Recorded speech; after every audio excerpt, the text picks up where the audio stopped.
Well, to discuss the American awakening further, we're joined by Mr. Rodney Shakespeare, who's with us on the line from London. He is a political analyst. Sir, welcome to the program. It seems like the U.S. should get used to the Occupy movement, doesn't it? Though, is getting nervous about, indeed, vicious towards the protesters. The army is being readied to move in. A law will allow the USA government to disappear anybody, and there's fascism for you. They may censor the internet, and there are demands for war to hide the true situation.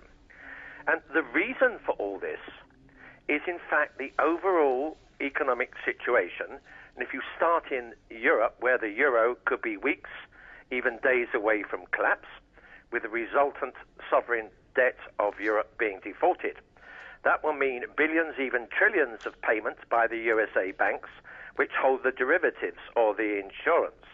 But they don't have the money to pay.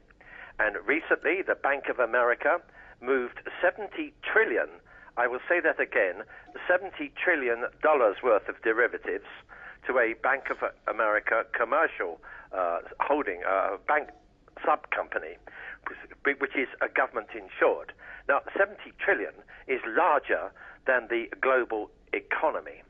So you put it all together, the USA is getting very, very nervous that the whole thing is about to blow up. And of course, at that point, the protests and demonstrations in the USA will multiply by a factor perhaps of 3 or 5. And they are getting ready to go in with a fascist suppression.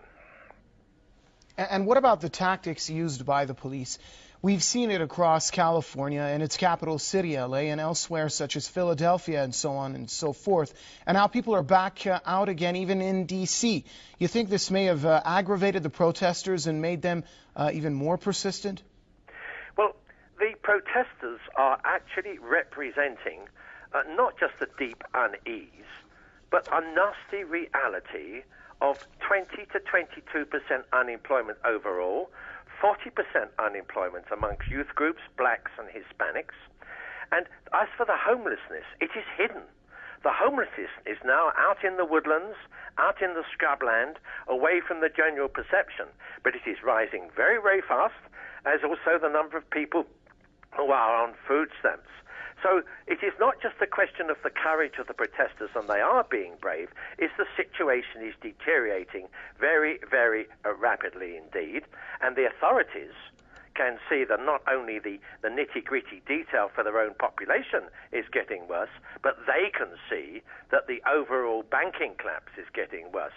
So one way or another, the authorities are showing signs of, well, viciousness is the prelude to what will be panic, and I'm afraid with panic will come irresponsible violence. Political analyst from London, Mr. Rodney Shakespeare, many thanks for your time, sir.